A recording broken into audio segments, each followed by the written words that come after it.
September மாதம் 13ஆம் தேதி தாயாம் திரு அவை புனித ஜான் கிறிசோஸ்டம் என்பவரின் திருவிழாவை சிறப்பிக்கிறது.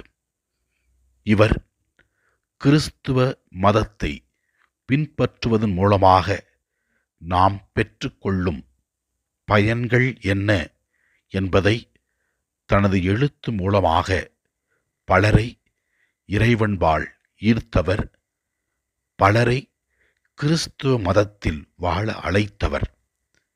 இவருடைய எழுத்துக்கள் மற்றவர்களை ஆண்டவரை அனுபவிக்க உதவியாக இருந்தது.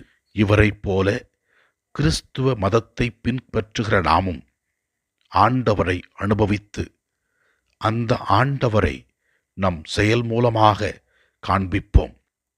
இறைவன் நம்மை எவ்வாறு அன்பு செய்கிறாரோ அதே போல நம்மோடு வாழ்கிறவர்களை நாம் அன்பு செய்து இறைவனின் அன்பை வெளிப்படுத்துவோம். புனித ஜான் கிறிசோஸ்டம் போல நாமும் இறைவன் கொடுத்த திறமைகளை பயன்படுத்தி இறைவனுக்கு ஏற்புடையவர்களாக வாழ்வோம். புனித ஜான் கிறிசோஸ்டமே எங்களுக்காக வேண்டிக் கொள்ளும்.